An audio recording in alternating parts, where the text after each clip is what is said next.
Hare Krishna. Hare Krishna. We would like to welcome everyone for today's interview with His Grace Srutakirti Prabhu. Thank you very much, Prabhu, for sparing us some time for today's interview. Thank you. So, Srutakirti Prabhu is a senior Prabhupada disciple and was Prabhupada's personal servant. So, there are many, many things which we will have to ask him today, and many things which I'm sure we'll get to know, which maybe we didn't know before, and many things to learn. So, Prabhu, we'll just start with, we'll go chronologically throughout from the beginning till now. So if you can please tell us something about where you were born and about your childhood a little bit. Okay. I was born in Philadelphia, Pennsylvania, in USA. So that was a big city. It was like the third largest city in USA at the time. And I grew up in an Italian Catholic background. My father died. I was 3 years old, so that was, I can see it was a major impact, which I realize more and more as years go by, because I was raised with a mother who was very quiet, never yelled, and two older sisters. And they were quiet or they yelled? No. It was funny. We didn't have a lot of, we were close, but didn't do a lot of things together, let's say. We all had our independence because we were in a big city, so everyone had their own friends. I went to Catholic school. They picked me out as an altar boy from like 6 years old, so I learned Latin. I was on the altar ringing bells at a very young age. Yeah. That's interesting. Yes.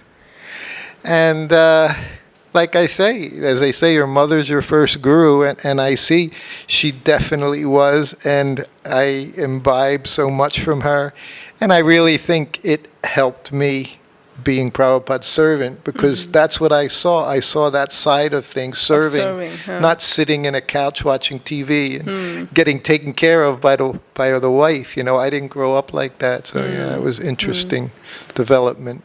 So learning selfless service right from childhood from your mother. Yes. That's very interesting. So just a small question over here, that how would you say, what's the difference between Catholic and our Krishna consciousness? Is there any similarities at all? Yeah, I think there's many similarities. I always quote one Tamal Krishna Maharaj said that two kinds of people become devotees. He said the Jews because they're intelligent, and the Catholics because they're pious. The Italians because they're pious. I was raised in a Catholic school. All 12 years I went to Catholic school, and one of the first things we learned was, our catechism. In the Catholic, they had a catechism, which was all your questions and answers. One of the first principles was we are made in the image and likeness of God. So we understood God as a person, but they literally didn't have a face for that person. But the personal aspect of God, we had the Father, Son, and the Holy Ghost, which was the Father, Krishna, the Son was the spiritual master, and the Holy Spirit, it was a super soul as I stood. So, this was a framework that I grew up in. Yeah. So as you grew up, Prabhu, you went to college or?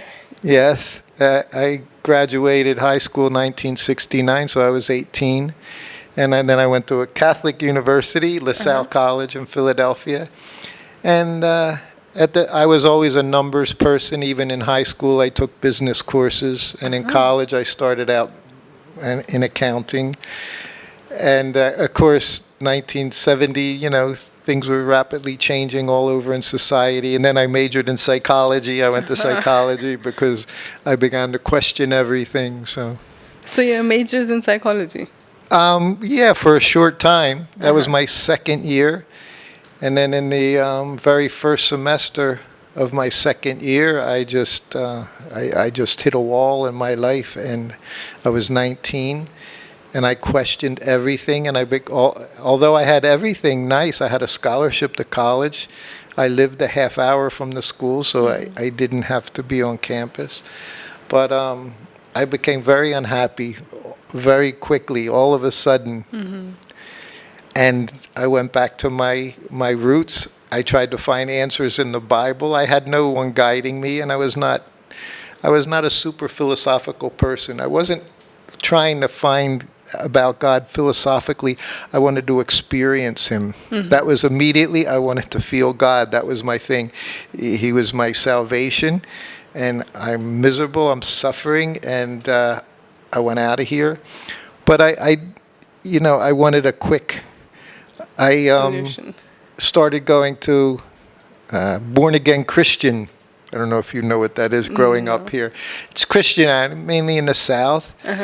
And it's very popular in the black community. And they do a lot of singing and dancing and chanting. And then speaking in tongues. Someone will just, that's the Holy Spirit, they say. Someone just starts babbling all these things that nobody understands, but they consider that it's coming from some heavenly realm or something.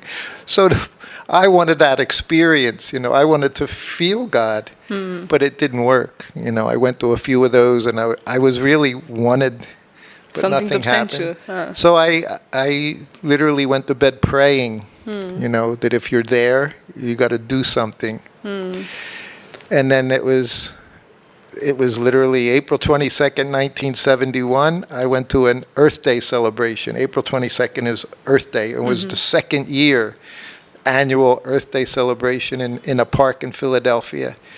And me and my friend were there. It was just local bands, playing rock music and things. But down in the valley was this, like, a dozen strange-looking people in yellow robes and shaved heads.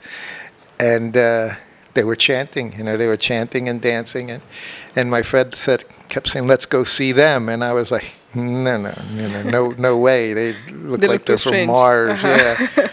But he convinced me, and that was it. From that day forward, I went, and I had questions. Krishna book had just come out recently, and so whatever questions, they told me, God, He's Krishna, gave me His mother's name, father's name. And I accepted everything, like immediately. The two of us, we literally just moved into a temple right away. So your friend also became a devotee? Yeah, together we joined, yeah. And what's his name? Is he also around? He died in 1984. His name was Ken Wolf, Yadavananda. So he actually, brought me to the devotees. And we went to New Vrindavan together. Kirtanananda, snatched us out of Philadelphia. We went right to the farm in New Vrindavan and began our service there. Shaved right up. It's how you did things in those days. How quick then did that happen? From the first day that you saw the devotees to being shaved up and in the temple serving? It was a Sunday. So then every day after school, we would go to the temple and hear Bhagavad-Gita class and take prasadam. And Saturday, 6 days later, we went to New Vrindavan. That's really quick. Yeah, that was it. And that's what you did back then. And Philadelphia meant Nayana Brahma and Daiva Shakti. They were there at that time. Rabindra Swarup, him and I were initiated on the same day. Yeah.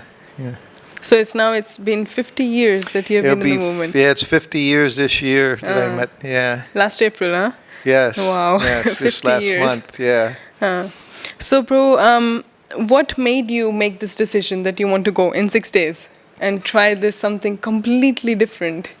As I told you, and I guess, maybe there were some drugs involved here and there, but I hit this spot where everything one day was okay, and it just turned so quickly, and I didn't know. My sister was a sister. My sister was a nun. She graduated high school 5 years before me. She went right into the convent. So I guess there was some piety in our family, and it was the same thing. I wanted answers, and they were the answers. And of course, it was surrender to Krishna. The preaching was very powerful back then. It wasn't, we weren't in for the long haul. They just grabbed you, shaved your head. You were chanting 16 rounds. I was a temple commander, like within a week, living in the temple. And 24 hours. And of course, Prabhupada was talked about all the time from the very beginning. He was, when I joined, he was had gone to Russia. So that was the big news all over the ISKCON world, was Prabhupada's trip to Russia, different stories about that. So when was the first time that you met Prabhupada? They said it was, I was initiated, that's coming up, that'll be a big day, July 22nd, 1971. Exactly 2 months after the first time. 3 months, 3 months. 3 months after to the the first day, time yeah, 3 you months met. to the day. And again, we were in New Vrindavan. It was developing big community there.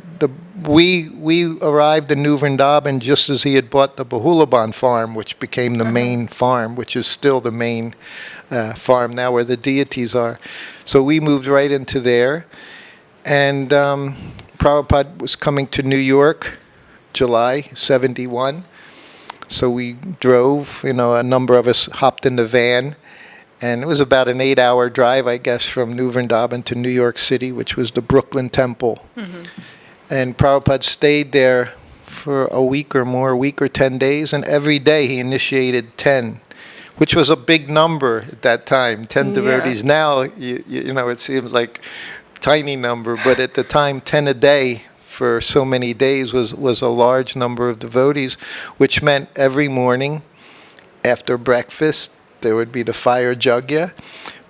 Prabhupada chanted on everyone's beads. We had to make our beads. We went down, we had to make our neck beads. And it was not Tulsi, it was just from a craft shop, a wood shop. But we had to string our neck beads. We had to learn how to string our japa beads. And so that was the first time I saw Prabhupada. Was in New York City. A few days before you got initiated. Yes, just a couple days before I got initiated when he arrived. And, of course, that was first time Prabhupada spoke to me. It was inadvertent. But because I was with Kirtanananda, and I was just a young kid, a bhakta, I was a nobody, but I always got to be by the Vyasa-san because I was with him. And he was Prabhupada's first sannyasi, first disciple, like that. So the room was not much bigger than this room. It was packed. It's July, it was very hot in New York, and it was in the morning, and kirtan's going on, and every square inch is filled with devotees standing and chanting and dancing. And then, of course, kirtan ended, and Prabhupada started chanting Premadvana prayers. And we all had to get down, you didn't just... So that became almost impossible since you take up much more room. So, like I said, I was right in front of Prabhupada, right next to his Vyasa-san, just to the Prabhupada's right side, where Kirtanananda was also standing. So when everyone offered obeisances, I had that tendency, because I wanted to see him again. But when I sat up, I sat on the devotee's head behind me, because everyone was offering obeisances. So he pushed me. And I literally flew onto the Vyasa-san, like right across, like I was diving for Prabhupada's feet. If someone would have thought I did it, purposely. But I didn't. I was thrown, and I landed across his feet. And Prabhupada just looked and screamed, "What is the difficulty?" Which became the name of my book, because they were the very first words Prabhupada said to me. So I shrank back onto the floor, just put my head down, and... But, it was interesting because if he didn't say anything else to me in the last 50 years, that was enough. It was, and I would learn over time, everything he said, you could just carry that, around your neck and hold those words. Yeah. Before going ahead, Prabhu, what about your second sister? So one became a sister, one became a nun. And the second sister? She didn't. It was my oldest sister was 5 years older, and the other one was 3 years older. She had to leave high school in her junior year and got married. Okay. So that's the kind of family we had. And yes. And it was over the years, it was funny because they would travel as, they became... My sister left the convent after like 30 years and basically took care of my mother, like a good Italian girl does. And so they would travel, go to Italy every year, every couple of years, so they would see the devotees in airports, And of course, in those days, devotees, that's, if you went to an airport, somebody was going to try to give you a book. So my sister would always, she took a Bhagavad-Gita once, and then she would always say, oh, my brother is a Hare Krishna, and they'd say, well, who's your brother? I'd say, oh, he served your leader, your leader and everything.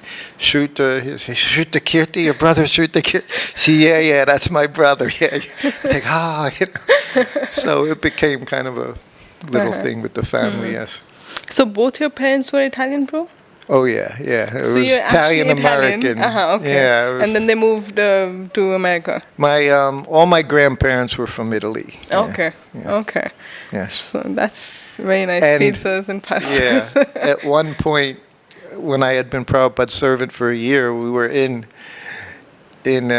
England at the Manor, and Prabhupada was sending Dhananjaya to go to Rome to open up the first temple in Italy. So Dhananjaya was trying to get people and all. And I was massaging Prabhupada. And I didn't understand at the time, but Prabhupada understood I was struggling, I didn't know I was struggling, but he knew I was struggling. And Dhananjaya said, I need people. And Prabhupada looked at me, he said, you're Italian. He said, you want to go to Rome with Dhananjaya? And I was like, no. He said, okay. That was it. So Prabhupada said it in that funny way that I was Italian, yeah. So, bro, once you joined the temple and you took initiation, everything was so sudden. So, were there any second thoughts about it, or it was just never, not at that time. Now, of course, I have second, third, fourth, fifth, but no, there was never a question of I had. It was 16 months I was in New Vrindavan before becoming Prabhupada's servant. Yeah. So after 16 months, then you became Prabhupada's servant in 1972. Yes. Yeah. So how was that, being Prabhupada's servant? It was wonderful.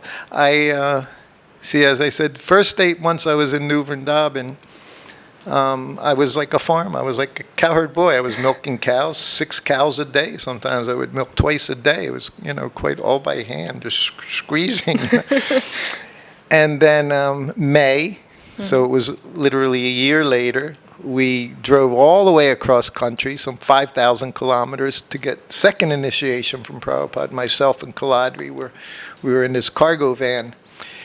And there was the first time I got to have personal association with Prabhupada. Again, because I was with Kirtananda, I got to go on the morning walks every day for a week. And I got to be in the garden in the afternoon.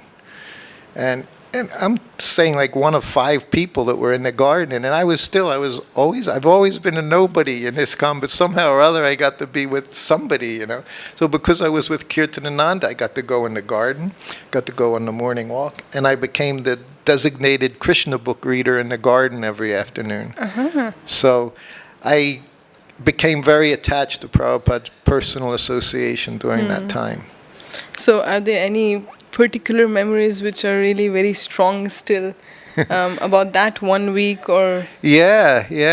Well, again, we got Gayatri Mantra, which I actually don't remember a whole lot about getting. I know the procedure because I saw it so many times. But for myself personally, to be around Prabhupada was powerful. So powerful. Yeah, you would basically go blank, And in the first days, Kirtananda brought us again into Prabhupada's room in Los Angeles and said, Prabhupada, these were nice brahmacharis, And he said, he introduced Kaladri. He said, and he said, what's your name? And he said, Kaladri. And then Prabhupada looked at me and said, what's your name? And I nothing came out. And Kirtananda said, Srutakirti, Prabhupada. And Prabhupada said, So each day I learned, and I guess again, it's kind of how I always gone through life observing things. We're seeing what people are doing, it's whether for good or for bad. But I saw Prabhupada and he would do so many things without speaking. And that's what I picked up on right away. He didn't look at me and say, okay, now you can read a story from Krishna book. He would chant. Sometimes he would speak. And then he would just, that was it. That was his way. So really needed to be observant when you were around Prabhupada if you wanted to, be as best you could be. And then I would just start to read a story. So you really had to have presence of mind when you're around Prabhupada. Yes. On the morning walks, like every now, Prabhupada would walk very quickly, and just as quickly he could stop. And then there was that energy, kinetic energy. The devotees would just keep walking, and sometimes they would bump into him. And sometimes they would, just with their foot, they'd step on his feet, and then he said, very bad. So you really you learned you had to be attentive. Krishna consciousness. So that was definitely number one, and being his servant was to be attentive. So after 10 months of being in your Vrindavan, where you were milking the cows, where did you go after that? That's a good question. So after getting Brahmin initiation, I had no idea. Come back to New Vrindavan, and Kirtananda put me in charge of the kitchen, which meant you were alone in the kitchen. So you were in the kitchen from before Mangal Artik all the way until 9 o'clock at night, making the sweets for the next day's Mangal Artik. So that's, and he trained me in cooking. So you must be an expert cook now, Prabhu. No, I can cook. I can cook. I'm sure. I cook very simply. I cook simply for Prabhupada the whole time. Like going through, and I realized I probably cooked lunch for him like 800 times, cooked 800 times, wow. Yeah, and he never once complained about what I prepared, which is pretty amazing. It must have been really good, yeah. So how was it to be Prabhupada's servant? Like how did that even happen? Like who was Prabhupada's servant before, and then what changed? Okay. When I was in Los Angeles for getting second initiation, his servant was Nanda Kumar, Nanda Kumar Prabhu. And Prabhupada said he was expert servant, expert cook, expert at everything, Nanda Kumar. And I remember, like I say, I had this practical, Prabhupada said common sense, common sense is important. And I would watch Nanda Kumar when we first got to New Dwarka, because I never imagined Prabhupada had a servant, somebody that did nothing but take care of him. To me, it was just an amazing thing. Somebody had that service. I didn't think I should have that service. I never thought that way, but I would think, how fortunate is this person? And I would watch him. I didn't always just watch Prabhupada. I would watch him serving Prabhupada, giving him his glasses, taking his cane, opening the Bhagavad, all these things that I could see when they were together. And I thought, oh, how nice. And so much I would watch Nanda that he saw me one time looking at him, and he got kind of like, hey, what looking are you at me. Yeah, what's wrong with... So then I, again, diverted, imagine my eyes to Prabhupada instead. I realized I was staring at him, But I didn't think, I was just a boy from New Vrindavan. But one day, when we were introduced to Prabhupada in Los Angeles in his room, it was just before breakfast, after class. Kirtananda would go up, so we would get to sit in Prabhupada's room, just sit there and shake, and sweat and shake. And then Nanda Kumar came in with the breakfast plate, and Prabhupada yelled at him. He said, "Where were you at class?" Because he wasn't at class. And he said, "I was preparing your breakfast." And Prabhupada said, "Anyone can cut fruit." He said, "You should be at class." So then I learned that thing. I never miss a class. Never missed a morning walk. If Prabhupada was doing something, you were there. And that's what he expected. It's what he wanted. Because you could learn something. You could always learn something by his presence.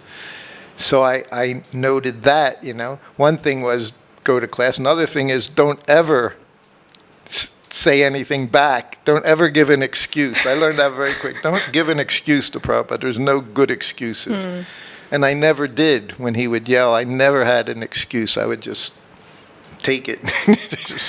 So it would end. So that was in May. So now June, July, August, Prabhupada came to New Vrindavan, 1972, for the annual Janmashtami festival. And I was thinking, I'm going to get to see Prabhupada, go to class, go on the morning walk, just like I did in LA. But the exact opposite happened because I was the cook. In the kitchen, And there's a big festival going on, which means we're cooking for hundreds. So I had no morning walks, no classes, no kirtan, just in the kitchen. So I was upset. Yeah. And it was the day before Prabhupada left, the evening before Prabhupada left. And Kirtananda came in, with his cane, and I'm in the kitchen preparing milk sweets. And he says, do you want to be Prabhupada's servant? And I said, yes. What are you going to say? Why not? Yeah, that was pretty much it. Just shock and, And he said, okay. He said, you'll be leaving with him tomorrow morning. Wow. Tomorrow morning. And he said, and Kirtananda said, I told him you'll be the best servant he ever had because you'll never leave him. So anyway, that was the introduction. So then the next morning, 5 o'clock in the morning, we go in this little farmhouse. It was called the Madhuban Farm. And that was Prabhupada's residence there, just a small cottage. And it was early in the morning. And again, I saw, Prabhupada just had his desk lamp on over his desk, no bright lights in the room. It was this dark room. The sun hasn't even risen yet. And he's sitting behind his desk, and Kirtananda and I go in, offer obeisances, and Prabhupada just, And Kirtananda said, this is Srutakirti. He's going to be your servant. And Prabhupada just goes, It wasn't his, Prabhupada didn't choose his servants during this time, Whatever happened, happened. That was Krishna's arrangement. And then Kirtananda said he's a very good cook, but he doesn't know how to massage. And Prabhupada said anyone can massage, which was also not true. He was very particular. And then I got my first instruction. And Prabhupada sitting behind the desk, and under his desk is his lota, which we had heard about this lota in Russia. There was a famous lota story about how the sweet rice went in this lota. Okay, so, when you're finished with this, then we'll want to hear the that story? Yes. Yeah, because to me it was very significant. So Prabhupada, he reached under his desk, he grabbed his lota, and I got my very first order. He said, follow me.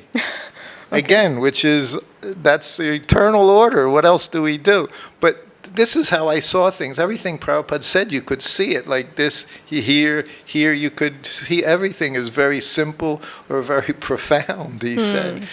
So I followed him, and he went outside the door, walked about, 5 meters or so, and he said, stop. I stopped. And then he went off into the bushes with his lota. Then he came back, and he handed it to me and said, now you wash it with the dirt and water, he said, and put it back under my desk. So that was my very first service. And I never washed that lota again because there was always so many Matajis, so many ladies, brahmacharinis that were cleaning his room every day during the morning walk. They would polish that lota, But that was my first service, was cleaning his lota. So that was also very significant for me. So, Prabhu, if you can please tell us that story with the lota. The lota. When I joined, like I said, in Prabhupada was in Russia with Aravind and Shyamasundar. And as we had heard in America, and was true, people would stand in line to get sugar, to get rice, to get milk like that on certain days. So when they were there wasn't a lot of foodstuffs for vegetarians, that you could prepare for Krishna. So they would get in line. And the one day, they got very fortunate. They got milk, they got rice, and they got sugar. So Prabhupada, they came back, and Prabhupada said, make sweet rice. So they made a pot of sweet rice. But when they were done, there wasn't enough containers to put it in. So Prabhupada said, you put it in the lota. So now this is when I first joined, so in New Vrindavan, and then I would hear the words, time, place, and circumstance. So under those conditions, that lota, which was in the bathroom, became the holder of the pot for the sweet rice, because time, place, and circumstance. So these things we would always hear again and again. So I didn't even know what a lota was, you know. I mean, I didn't know how you were supposed to use the bathroom when we didn't know anything when you joined. There were no manuals, you know. By word of mouth from whatever crazy person next to you told you, that's what you learned. You know? So gradually I learned, but that when I saw that lota, then I understood. So that's so what that a lota is. was Okay. very significant. You know, it was a very significant piece of Prabhupada's entourage. Traveled with him around the world. So, Prabhu, you were saying that whenever Prabhupada would yell at you or chastise you for something, then you would just stay quiet. So, can you please share a pastime or two when Prabhupada was a little bit heavy, and how was it? And It was always, see, like I said, it was also how I was raised. My mother didn't raise her voice, so yelling for me was a really bad thing. Like, my mind just shuts down. I'm not good at arguments, you know, confrontations. I just shut down. I don't know how to deal with it because I never learned how to deal with it. She would get quiet. Eventually, Prabhupada learned that's how he could punish me the most, was just looking at me. And He not didn't saying even anything. have to raise his voice. So it came to that point where he didn't yell anymore. He would just look at me, and I would just crumble, you know. But there were significant times he would chastise. That was always on the moment, so many things. But I'll tell you my favorite. okay, sure. My favorite chastisement was, again, this was in Bhaktivedanta Manor. So I've been with him a year now as his servant. So you know, as some said, you seem so comfortable with Prabhupada. I was comfortable. He, you know, taught me how to be comfortable. How can you do your service if you're not comfortable? You know, that's the whole point. So to be his personal servant, the first thing he showed me, you know, we left New Vrindavan. The very first morning, we're in Pittsburgh. It was just a 4-hour drive. And I don't know anything. So all I know is he rings the bell, you answer it. That was... So there was no training? There's no training, no. Nanda Kumar Prabhu didn't, he wasn't there to show you? No, he was already gone. Okay. Yeah, no training, no learning how to massage, no learning how to use the cooker. I had to learn everything. I literally had to learn even how to fold his chadar. Prabhupada showed me how to fold a chadar on a morning walk because he handed it to me and I didn't even know what to do with it. And he just there's a picture of it, Prabhupada holding it. It's like the first picture of me as Prabhupada's servant, and I see him folding it. He literally had to show me. So he taught you how to serve him? Yeah, he taught me how to massage him. He taught me how to use the cooker. He was in for the long haul, you know. So he taught me these things, and I learned how to use the cooker very nicely. But we're in Pittsburgh, and he's in his sitting room, and I'm in his bedroom, which was the only other room, and I'm looking in his suitcase, you know, and I see this cooker that I didn't even know what was going to happen with that. It looked like a bomb, you know. It looked like a brass bomb in there. Nowadays, they would stop you every time, you know, if you had that in your suitcase, this big metal thing, you know. His clothes, a chadar. There's hardly anything in there. Sweaters, you know, 1-2 sweaters, 1 or 2 chadars. And while I'm looking in his suitcase, the bell rang. So, of course, I got up, I ran into the room, which was just next door. I offered obeisances and sat up, and Prabhupada's looking at me. So I don't know what to even say. And I said, yes, Prabhupada. I said, you know, what can I do? And he said, nothing. He said, I just wanted to see how fast you were. So that was my introduction, was him just...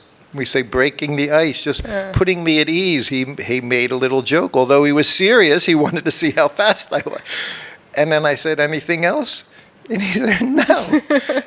And then I'm sitting there and I said, should I go now? He said, yes, you can go. So that was the first sweet, time.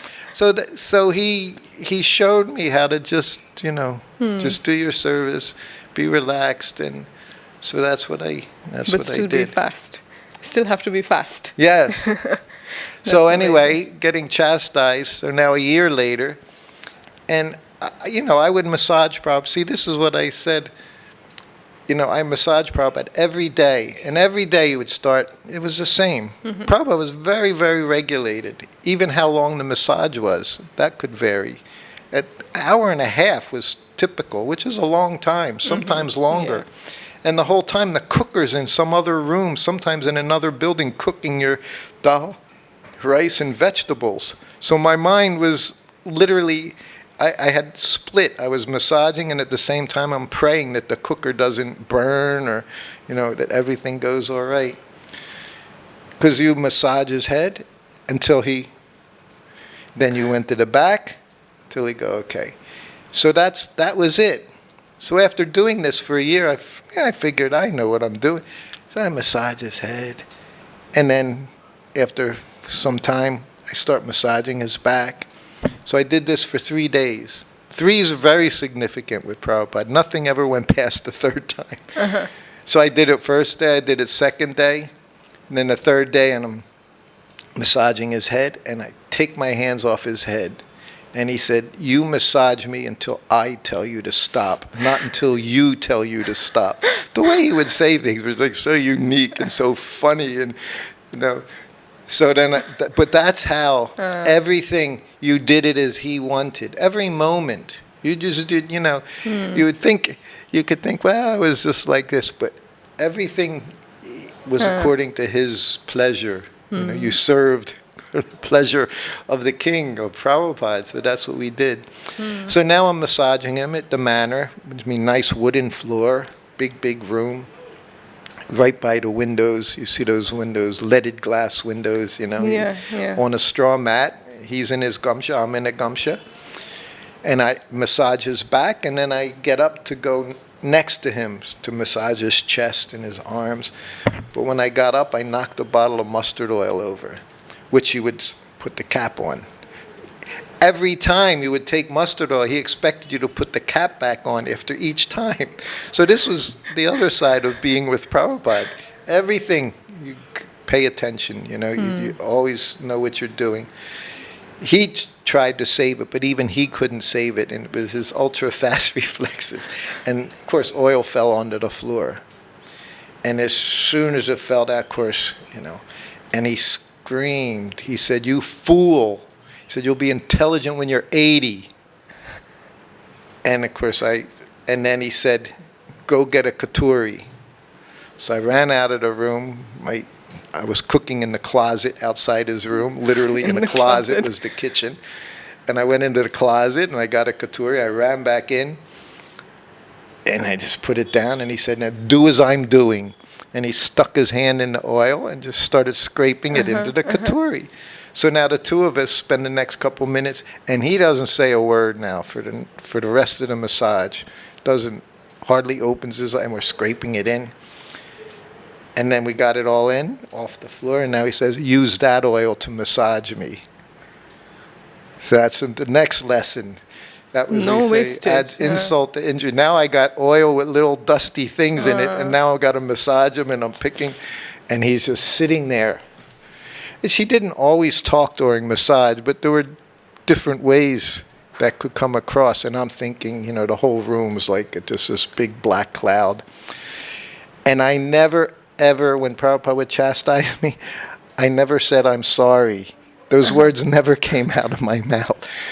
I might not say anything, but I wouldn't say, I'm sorry, that'll never happen again. That was also not in my vocabulary, which is kind of funny.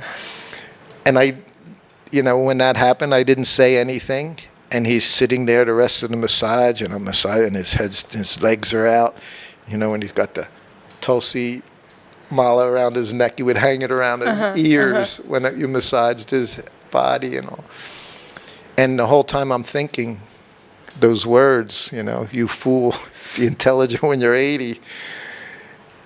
And and that's what I would do with Prabhupada.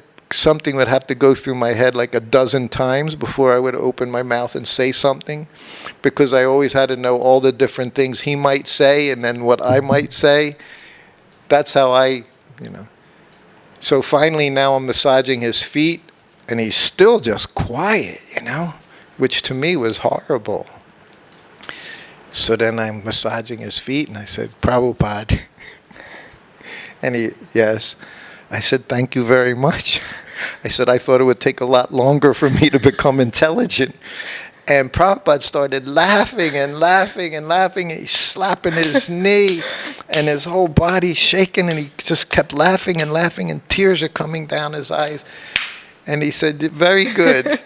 He said, "Yes." He said, "When we were young, he said, when somebody did something foolish, we would say that, 'You'll be intelligent, you fool. You'll be intelligent when you're 80." He said, "And I've used it on you." So that's my favorite chastisement, because in a few weeks I'm 70. When he said it, I was 22. So I'm getting closer and closer. Because that's what I took it as Prabhupada's blessing, and he thought that was hilarious. He loved it. You know? But that's an amazing answer. That's an amazing answer. Yes, and that's what I understood. I always like to see. Was what I learned with Krishna book. Prabhupada laughed and laughed when Krishna killed the demons, and that's when I understood what Krishna consciousness was about. Way back in the beginning, when I read Prabhupada Krishna book. And then I saw, well, this is a devotee, not these, grave, serious, quiet, always criticizing and instructing. I saw this whole other world of Krishna consciousness. The bliss. So I wanted, so I had to try to insert that. So it came out very well. Yeah. This is amazing. This reminds me of when, I think in Chaitanya Charitamrita also it's mentioned that Mukunda Datta used to go to Mayavadi, and then Mahaprabhu said only after a million lifetimes he can see me, and then he was dancing that at least in a million lifetimes, and Mahaprabhu was so pleased. Yeah. So this reminds me of that. A similar answer at 80 also is 80. Not too late. I just have to live that long now. That's the goal. I mean, all of us will take lifetimes, and that's amazing. Yes, I definitely considered it, and I do. I consider it a blessing, because everything Prabhupada says, it is heavy with meaning, somehow or other.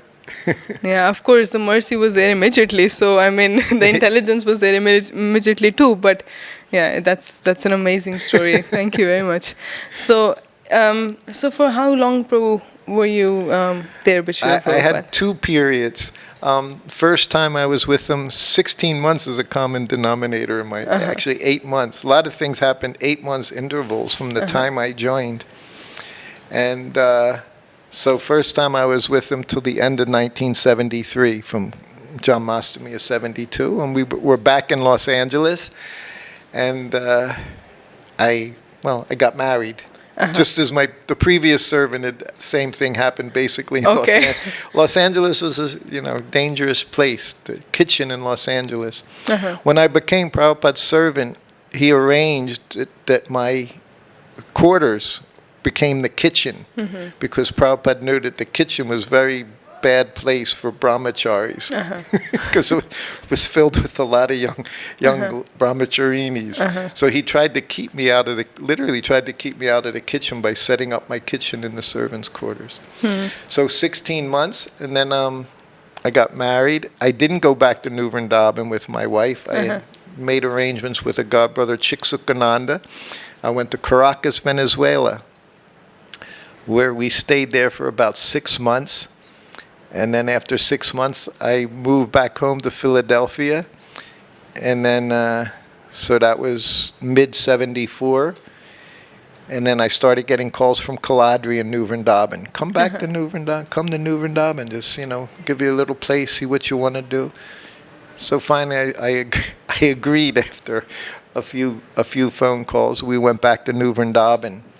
A month later, Prabhupada came to New Vrindavan, and again he didn't have a servant, just like 2 years it was the exact scenario as 2 years previous. While I left, Satsrup Maharaj became his servant, but after 6 months, he also left to go back preaching, sannyas preaching. Be with Prabhupada was not an easy thing. Be around a pure devotee. Unless you're a pure devotee, it's 24 hours a day, 7 days a week for months and months and months. A lot of purification. Yeah, a lot of purification.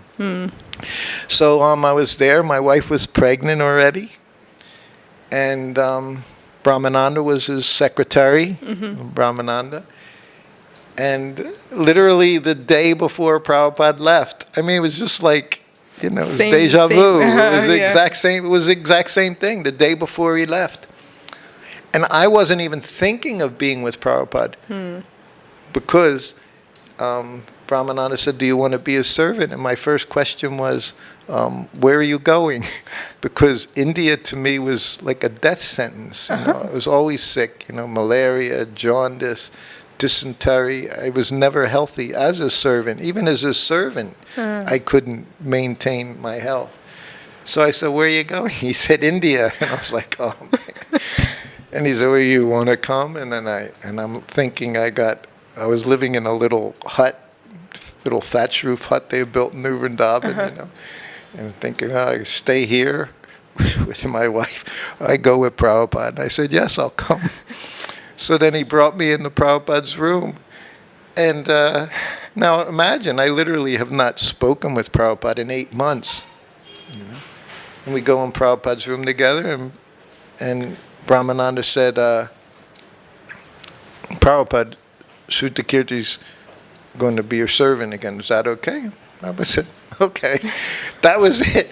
No fanfare, nothing. He never asked me how my family life, what it was like. Never? Never even mentioned it. It was like I had never left him. It was like I did my service, and that was it. That's all that mattered. She was taken care of. All arrangements were made. She got an apartment in L.A. at the time, which that was the place. But Prabhupada was very interesting. That's very interesting. Yes, Yeah. it was very interesting. Yeah, never said, "You're happy to be," nothing. Just Back to service. it was back, and it was like my absence never even happened, you know. So the second time was also for 16 months, or? Yeah, pretty much, yeah. Then it went to at the end of June of 75. Yeah. And of course, from them, we came right back just like the first time, came right back to Vrindavan, you know, Vrindavan for the festival that didn't happen. And then Prabhupada got very sick. That was September 75. Or 74, September 74. Yeah, that was a difficult time in Vrindavan for Prabhupada. So Prabhu, then must have been also very, very difficult when Srila Prabhupada left. Were you present over here when he left? Or? I came here, you know, I was very foolish. I came here in 77 in August for 2 weeks. I was the temple president in Hawaii. So I thought that meant something. You know? So I came for 2 weeks to India. I was in Vrindavan, and at that time, Upendra was serving him full time. Him and I, we were very close, very good friends. So he immediately, you know, said, "Come, join me, you know, help me, join me." So I was massaging Prabhupada. I was here just like I was here. And then that's right before Prabhupada went to London for this final trip. And I remember when he decided to go there, some of his entourage, even Tamal Krishna Maharaj, their passports and visas weren't ready that they could do it. And they said, "Well, Prabhupada, we have to wait for this." And Prabhupada said, "Well, Srutakirti is here. He can come." And of course, they got everything together to make sure they could go. But it felt so nice that Prabhupada said that, you know, that I was qualified to be with him and go, because I knew what to do. So, and then I went back to Hawaii. So you didn't go with Prabhupada? No, I didn't go with Prabhupada at that time. I wasn't asked. And I went back to, you know, my service. When he left, I left. And then I was in Hawaii when he left. Yeah. So Prabhu, that's a big, big loss for any disciple when the spiritual master leaves. Yeah. So what gave you strength at that time? Guilt.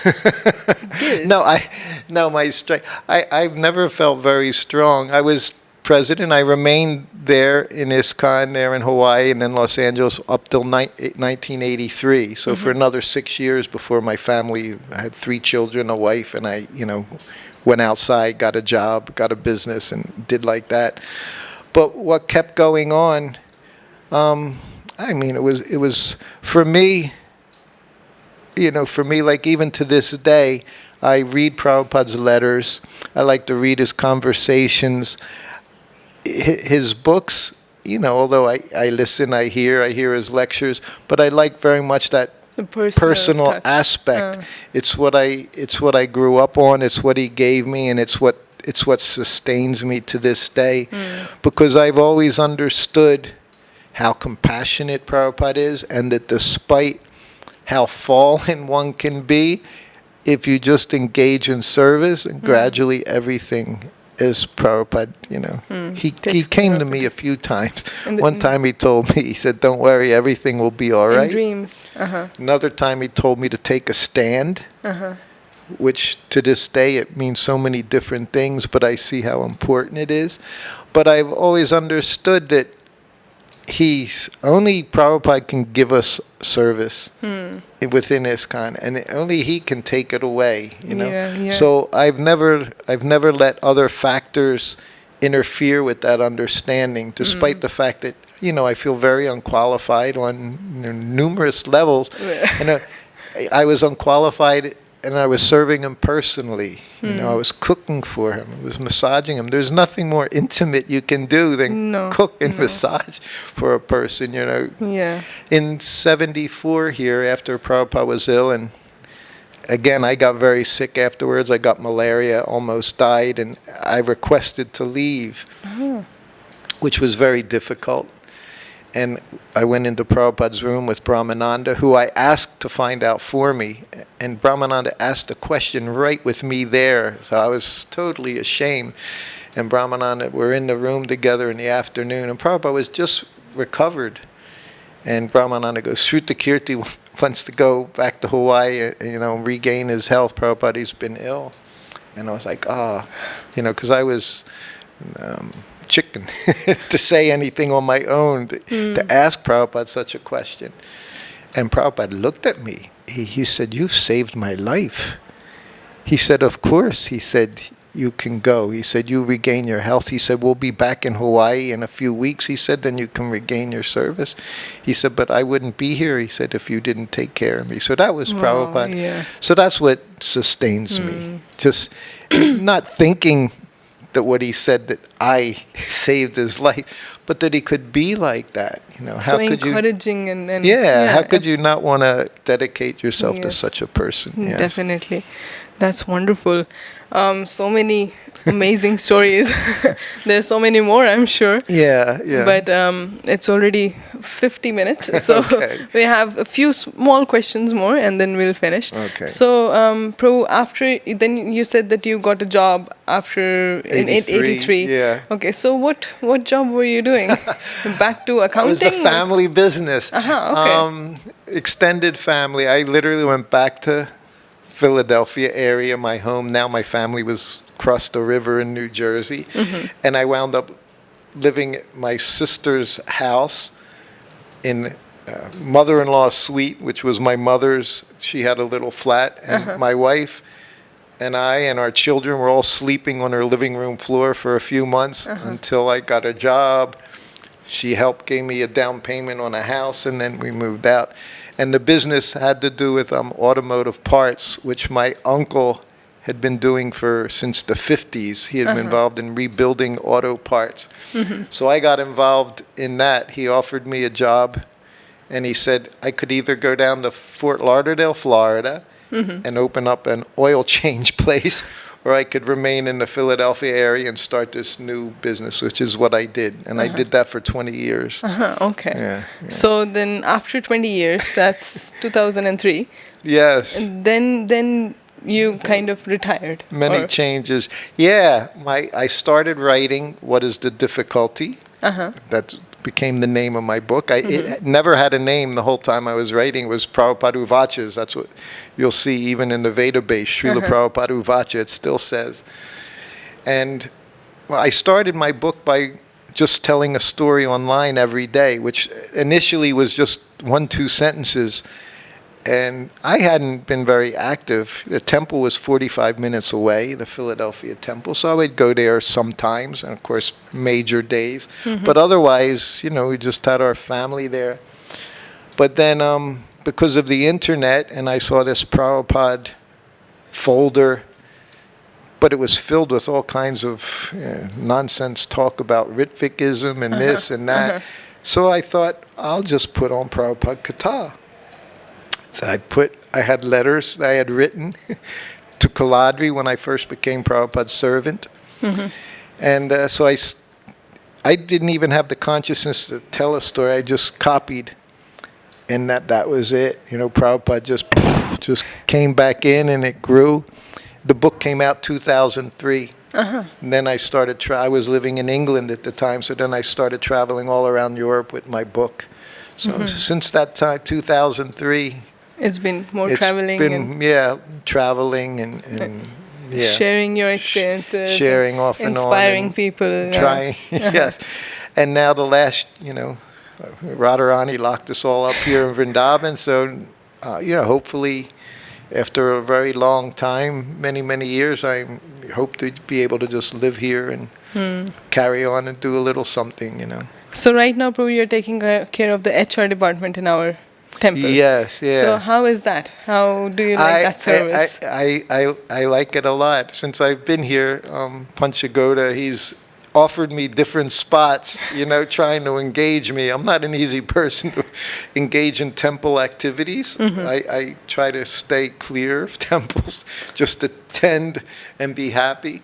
But he's tried, and it was right here in this room some months ago, to this and that. And I wrote him, I said, I'll get involved with HR, I said, because that's what I feel I can, try to do something. It's important. Like I said, Prabhupada, this whole society is Vaishnava care. That's what this Prabhupada established. Yes. Our whole ISKCON is about Vaishnava care. So that's a very important part of it, to see that everyone is taken care of and protected. And and especially you're such a sweet person and so easy to talk to and so friendly, even with younger generation people like me, and so easy to talk to you, which is so amazing actually. And that's like perfect for HR, for dealing with people. It just makes things so much easier and so more light and fun. That's amazing. Well, that was, again, I grew up, imagine, I was Prabhupada's servant.